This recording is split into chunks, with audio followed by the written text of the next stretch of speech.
bienvenue dans le monde DFMatic. Je suis Julia, responsable commerciale de DFMatic. Pour ceux qui ne nous connaissent pas, nous sommes une entreprise leader dans la production et la commercialisation de solutions automatisées pour les entrées. Avec plus de 30 ans d'expérience, nous nous distinguons par la qualité et l'innovation de nos produits tous rigoureusement fabriqués en Italie. Nous avons des solutions adaptées à chaque type de besoin et avec ces différents tutoriels vidéo, nous vous ferons découvrir tous nos nombreux produits qui ont été conçus et réalisés pour rendre votre vie plus facile et plus sûre de manière simple et intuitive. De plus, pour nos clients, nous offrons un service d'assistance technique et commerciale entièrement gratuit. Êtes-vous prêt pour une aventure dans le monde de DFMatic? Allons-y! Aujourd'hui, nous parlerons des automatismes pour portail battant. Que sont les automatismes pour portail battant? Ce sont toujours des systèmes électromécaniques ou hydrauliques qui permettent à votre portail battant de s'ouvrir et de se fermer automatiquement. Les portails battants peuvent s'ouvrir aussi bien vers l'extérieur que vers l'intérieur. Quelles automatisations choisir? Il faut évaluer de manière très précise le poids et les dimensions exactes et précises du ventail. Il faut évaluer de manière appropriée l'utilisation que vous ferez de cette automatisation. Il faut évaluer les espaces et les dimensions des piliers. Nous vous rappelons également qu'il est très important de faire appel à un professionnel du secteur, tant pour l'installation que pour des conseils sur ce qu'il faut installer. À ce propos, aujourd'hui notre technicien Pierre Luigi vous présentera toute la gamme de nos automatismes pour portail battant. Bonjour, Pierre Luigi, technicien DFMatic. Nous présentons notre gamme de moteurs linéaires pour portail battant, articulés et enterrés. Nos moteurs linéaires se divisent en BH, BHE, WH, PH, PH1. Le BH est un moteur linéaire chariot en version 24V ou 230V 24 volts ou 230. Avec ce moteur, on peut généralement déplacer un ventail jusqu'à 3 mètres, 2,80 mètres. Dans la version la plus longue 500, dans la version 4 Sense avec un ventail jusqu'à 2,5 mètres et jusqu'à 2 mètres pour la version Corsa 300.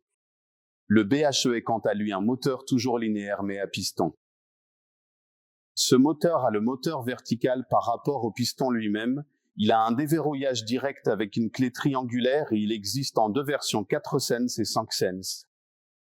Nous utilisons ce moteur pour déplacer et automatiser des vantaux de 2,5 mètres à 3,5 mètres. Évidemment en double version 24 volts et 230. 3 volts et 230, Le VH est un moteur linéaire toujours avec une double mesure de course 4 Sense et 5 Sense. La mesure des vantaux utilisables est la même, 2,5 et 3,5 mètres, double version 24 et 230. Le 4O et 230, le PH1 est notre moteur hydraulique avec double version 270 et 390 de course. La chose très importante à savoir et à retenir pour le PH est qu'il existe une double version hydraulique avec un moteur qui est réversible ou bien irréversible.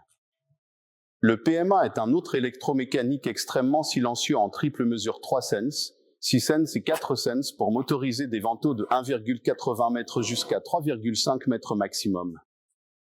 3 Röhrde Order 2 M Lorder 2 Order 1 Order 1 Röhrde maximum en. Un moteur répondra sûrement à votre nécessité. Nous avons deux versions, un moteur Artilux plus supportant jusqu'à environ 2,5 mètres et notre Artilux Old supportant jusqu'à 3,5 mètres. Quelle est la différence entre ces deux moteurs?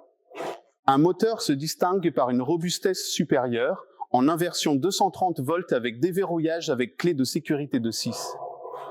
L'autre moteur est en double version 230 et 24 volts pour des vantaux jusqu'à 2,5 mètres. Il est conseillé de ne pas dépasser les 200 kg par ventail. En parlant de l'enterré, nous avons le Chromo. Le Chromo est en double version 24 volts et 230. Ce moteur est fourni avec nos caisses. Nos caisses peuvent être en version avec plastique moulé, en inox pour les situations les plus corrosives, ou en fer galvanisé pour les installations les plus classiques. La version est toujours en 2V, 24V et 230V. Le ventail peut atteindre un maximum de 3 mètres et un poids maximum de 300 kg.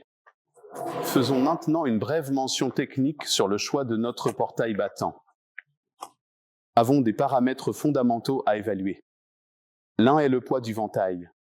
2. Si le ventail est plein ou ajouré, car nous ne pouvons pas sous-estimer l'effet de voile. Et 3. Le gond du portail et la taille du pilier, car parfois nous serons contraints dans le choix du piston ou du bras articulé que nous devrons utiliser. Comme vous pouvez le voir, voici un dessin d'un pilier standard. Nos mesures A et B ne sont pas négligeables car la somme de A et B nous donnera la course utile du piston pour obtenir nos 90 degrés. Donc, même si nous avons un portail qui n'a pas un ventail particulièrement grand mais que nous avons un BH particulièrement élevé, nous devons également envisager de monter un piston surdimensionné, ce qui est éventuellement possible pour résoudre le problème, que nous devons également considérer. Ici, en ce moment, le bras articulé peut intervenir pour notre salut, car il va pallier ces problèmes pendant longtemps, que la charnière soit plus éloignée de notre pilier ou qu'elle soit à l'intérieur du pilier, nous évitant ainsi la construction de supports qui pourraient s'avérer très particuliers et complexes. Dis-moi, Julia, avons-nous des questions particulières de nos clients aujourd'hui? Je suis curieux de savoir si nous avons des questions spécifiques ou des préoccupations particulières de la part de nos clients aujourd'hui. Alors Pierre Lugy, aujourd'hui nous avons notre client Marco qui nous demande qui certifie le portail automatique. La certification du portail automatique est donnée par l'installateur. Le nôtre est un produit certifié uni en ISO 9001. Cela concerne à la fois la partie électronique et mécanique. La sécurisation de l'installation elle-même et du produit est assurée par l'électricien ou l'installateur qualifié désigné. Très bien, parfait. Alberto nous demande pourquoi le portail automatique s'ouvre mais ne se ferme pas. Peut-être que vous avez une idée? C'est un désagrément en cas de problème sur les cellules photoélectriques sur un dispositif de sécurité. Dans les connexions des centrales, nous savons que les sécurités peuvent être activées pour permettre l'ouverture du portail et nous protéger en toute sécurité, certainement. Donc, si nous avons une cellule photoélectrique défectueuse, nous nous retrouverons face à cette situation où le portail s'ouvrira mais reconnaîtra ensuite une sécurité lors de la fermeture et restera donc ouvert. Vérifiez les photocellules, leur propreté ou la connexion sur le dispositif central. Un autre client nous demande pourquoi le portail s'ouvre et se ferme tout seul, à plusieurs reprises, sans raison évidente. Ce cas peut se produire lorsque nous avons des interférences radioélectriques. Qu'est-ce que cela signifie? Que lorsque nous avons mémorisé nos télécommandes sur la centrale, il est probable qu'au moment de la mémorisation, nous ayons eu, par exemple, des interférences ou possiblement un signal radio environnant qui s'est introduit dans la centrale. Lorsque ce signal passera, la centrale ne le distinguera pas de son signal de commande ordinaire et il y aura une manœuvre aléatoire. La solution peut être très pratique et rapide pour réinitialiser la mémoire radio et reprogrammer uniquement nos 3 commandes, très pratique en effet. En revanche, Lorenzo nous demande pourquoi le portail ne s'ouvre que de près, à distance. Ceci est toujours lié aux interférences radio ou à la capacité de portée de la télécommande, par exemple, de l'antenne elle-même. Si nous avons une faible portée, nous pouvons résoudre le problème en installant une antenne externe ou en amplifiant celle que nous avons déjà. Si nous ne résolvons pas dans l'un des 2 cas, parce qu'il y a eu des mises à jour autour, radiophoniques ou de transmission qui peuvent néanmoins provoquer des interférences, nous avons la possibilité d'introduire, par exemple, un récepteur externe blindé afin que nous ayons notre canal radio exempt d'interférences et une plus grande portée capacitive de la télécommande. En effet, de plus, comme il est important. Voir un kit. PM ou PM1 standard. Instructions mécaniques de montage.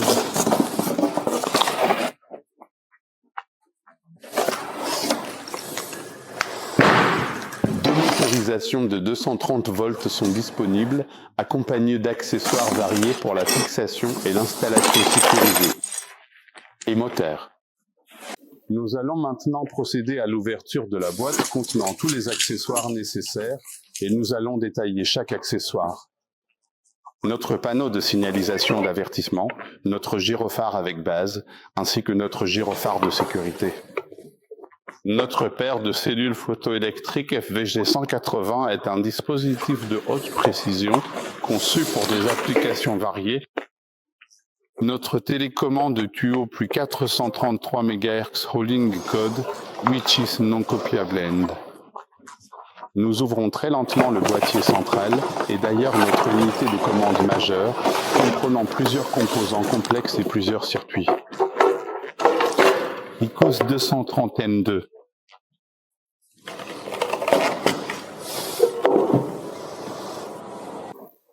Bonjour, faisons deux petites remarques concernant installation de nos pistons linéaires. Un concept fondamental est le montage du piston, très important. Choix du piston et de ça. Aujourd'hui, nous parlerons du moteur PM1, moteur BHE, moteur. BH, VH et PH1. Tous suivent la même loi et le mènent. Calcul montage. Imaginons notre situation standard, pilier, charnière, portail. Et le support à positionner. Il est important de faire calcul C2. Mesure A et B, pivot de la portail et projection de la mesure. A, pivot portail, projection mesure B.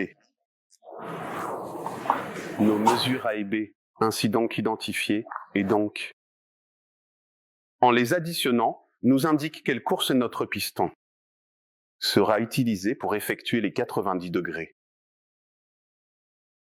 Donc, le choix de la course du moteur est très important. Lié aux dimensions du pilier que nous trouverons exactement deux. Je vais donner exemple. Si nous avons un B de 20 cm, approximativement, et un A de 20 cm, le piston qui devra utiliser avoir une course. Au moins de 400, car sinon, il ne réalisera pas les tâches importantes, nécessaires et cruciales. Lorsque nous avons des situations particulières où il y a certaines, la charnière du portail est particulièrement éloignée ou est particulièrement proche, cette mesure nous contraint qu'il sera inutile d'acheter course. 600 car nous avons un ouvrant très long et utilisé A et B. 15 cm la course utile sera toujours. Nous devrions donc toujours trouver le juste équilibre entre le toujours. La taille de l'ouvrant et la capacité de course du moteur que nous pourrions utiliser sur notre projet. Analysons notre ICOS 230N2. Cette centrale sert à la gestion des portails. À deux battants ou pour la gestion de, par exemple, un double coulissant, nous avons une entrée. F1 course de barrière. Commençons par analyser les connexions entre 220 sur contact 1 à 2. Sur le contact 3 à 4, nous avons exactement et précisément la possibilité de connecter le clignotant sur le contact 3 à 5, connecter les lumières. Lumière courtoisie ont une durée de 180 secondes ou reçoit contact démarrage. Nous allons voir le moteur. 1 avec les connecteurs 6 à 7 qui sont exactement prévus pour la connexion des phases du moteur. 1 pour mettre le condensateur. En parallèle, connecteur numéro 8 sur lequel ira parfaitement bien. Connecter le commun du moteur 1, en général, du tout. La couleur de connexion du commun est où? Rime bleu. Voyons connexion moteur 2. Se répète premier. 2 bornes sont pour les phases avec le condensateur parallèle, 3e borne. Là. Passons à nos bornes à basse tension, nous avons de plus. Comme nous le disions, la connexion du fin de course pour le moteur 2 comme un fin de course. Ouverture fin fermeture. Nous avons la connexion de nos sécurités. Connecter la cellule photoélectrique commune. 15 à 17 où nous pourrons connecter la cellule photoélectrique 2. Fermeture sur contact 16 à 17, 17 fait là. Homme 1 de contact. Nous avons la connexion fin de course du moteur 1 puis commun fin de course, fin de course. Fermeture fin course. Passons à l'autre sécurité supplémentaire qui C'est contact d'arrêt contact 2. Stop utilisé doit être poussé. Nous avons ensuite sur le 22 l'entrée piétonne, bien sûr, évidemment. Un contact no 23 est un contact 2. Comme un 24 entrée de démarrage. Toutes les entrées de commande startées. Piéton comme nous pouvons voir si nous n'avons vraiment en fait peut-être aucun. Appareil branché laissés ouverts. Car ce sont des contacts ouverts, tandis que tous. Les dispositifs de sécurité fin de course. Non utilisés être pontés sont des contacts. Allons voir au-dessus des LED correspondants. Vous trouvez deux premiers LED FCC2. FCA2 correspondent aux fins de course moteur. 2 doivent toujours être allumés, pontés ou bien en tout cas. Connectés au dispositif d'une barrière ou. Le moteur coulissant, ils sont toujours allumés. Ils s'éteignent engagés. Passons au lien de la cellule photoélectrique. Nous pouvons voir, LED est allumé. S'interrompt quand un objet est entre les photocellules. Le faisceau n'est plus présent donc interrompu. Obstacle et LED éteint. Passons à FCC et FCA comme déjà. 10 moteurs de mène. Comportement, ils sont allumés en permanence, ils ne sont éteints que. Ils connectent les moteurs à la centrale. Quand engagé, il sera éteint. Ces gueulades ont une autre fonction. Que si l'arrêt est interrompu, ceux-ci seront. 2 LED s'éteignent et elles sont éteintes. L'automatisation est arrêt et n'offre aucun type de mouvement électronique. Les 2 derniers LED correspondent aux piétons. Au démarrage, contrairement aux autres sons. Toujours éteints et ne s'allument que lorsqu'ils reçoivent. Impulsion de commande. Maintenant, allons voir ensemble les 3 potentiomètres de puissance. Power slow et pause. Que signifie-t-il? La puissance gère la force la course. Ordinaire, le power slow gère la force pendant. La phase de ralentissement et la T-pause gère et le temps de pause dans une fourchette 2. Travail de 5 à 120 secondes évidemment seulement.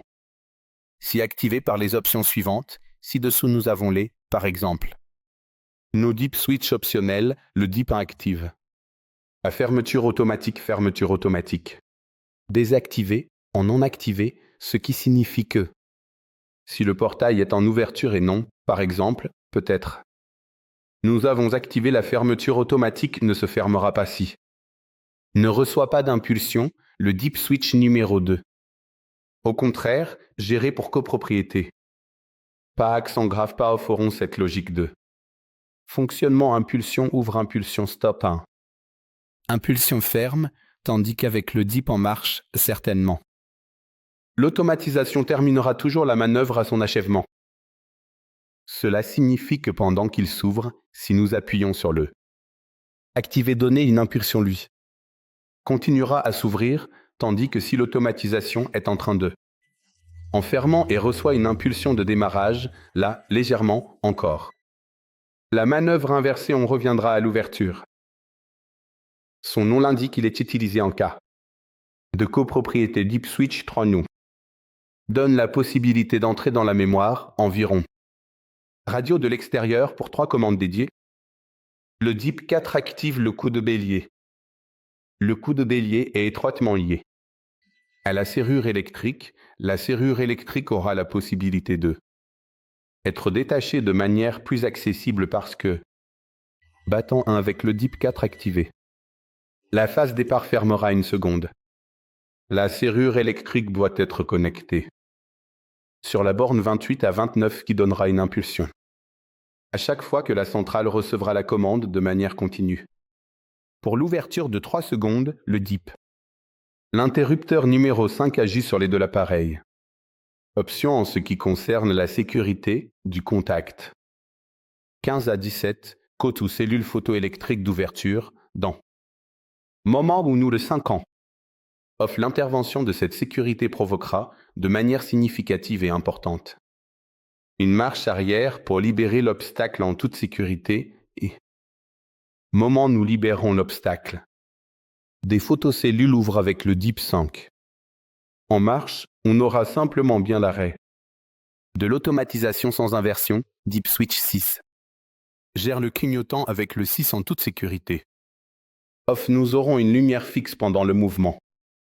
De l'automatisation avec le 6 marches au lieu de. Clignotant suivra cette logique. Pendant l'ouverture, il y aura un clignotement non. Au cas où nous aurions réglé la fermeture automatique Le temps de pause marqué une lumière. Fixe, le clignotement sera rapide pendant la phase. De fermeture Deep Switch numéro 7 règle. Le ralentissement évidemment en off, le ralentissement exclu. En marche ralentissement inclus. Nous verrons comment configurer pendant la programmation. Le Deep Switch 8 donne la possibilité. La centrale gérer les moteurs hydrauliques. Électromécanique, nous gérons des moteurs électromécaniques, donc nous aurons la capacité de gérer le ralenti. Deep setter les forces et influences via le trimmer. Puissance et puissance lente quand nous allons à régler le Deep 8 puis réglage hydraulique, nous devrons prendre en compte que ces choses seront gérées du moteur comme le ralentissement et les forces, maintenant en tenant compte de la situation actuelle. Voyons brièvement comment configurer un peu plus notre télécommande. Nous avons ici notre bouton de la télécommande et ici notre bouton Prog Radio. Une fois pressé, se configurera pour l'ouverture totale, appuyez 2 fois se configurera pour. Quant à l'ouverture piétonne, voyons-le un peu plus. Fonctionnement, j'appuie une fois, lumière fixe, par exemple, télécommande reçue, et après 6 secondes, il sortira de programmation. À ce point, le bouton sélectionné sera fonctionnant. L'ouverture totale vais vous montrer. Aussi comment régler le mode piéton, appuie une fois. Je lâche, j'appuie 2 fois, lumière clignotante, réglage piéton. Voyons maintenant comment procéder avec une programmation type, prog time environ 2 secondes, environ le LED allumé indiquant que seulement. Phase programmation, j'appuie sur portail une partie. Le battant 1, j'appuie sur portail 2, le battant démarre. 2, où je veux que la 1 ralentisse un peu plus lentement. J'appuie sur portail 1 et nous commençons le ralentissement, nous ralentirons. Aussi la 2, nous arriverons très certainement en butée et nous nous arrêterons là. Le battant 1, nous arrêterons le battant 2, évidemment, bien sûr, souvenons-nous, certainement. De le laisser quelques secondes en butée, maintenant nous repartirons. Avec la 2 en fermeture, nous repartirons bien entendu avec la 1 en fermeture, où nous voulons peut-être exactement et précisément que cela ou ceci se produise. Ralentissement fermeture feront démarrer le battant. 2, même chose, battant en ralentissement, nous arrivons lentement mais sûrement à notre destination finale. En battant, quelques moments supplémentaires encore, arrêtons la 2, arrêtons encore. À 1, nous voyons la LED. Étincellement maintenant, programmation terminée avec succès pour praticité après l'avoir associé ouverture complètement complétée. Piéton vous montrer cette pratique qui pourrait être utile si nous avons la centrale dans une position pas confortable, nous entrons en programmation. Avec le bouton 1, je gère simplement le moteur 1. Avec bouton 2, je gère moteur numéro 2. Cela fonctionne évidemment seulement en phase 2. Programmation, ralentir un peu la 1, ralentir un peu la 2 et ensuite arrêter. La 1, j'arrête la 2, ferme 2 et puis je ferme encore une fois, puis je vérifie que tout est bien fermé. 1, ralentis très lentement 2, ralentis extrêmement doucement 1, arrête complètement et définitivement 2, arrête totalement et absolument. 1, programmation terminée, bien sûr, bien entendu, évidemment cela n'est possible que, et seulement après avoir correctement associé le canal 1 à l'ouverture. Complète le canal de l'ouverture piétonne.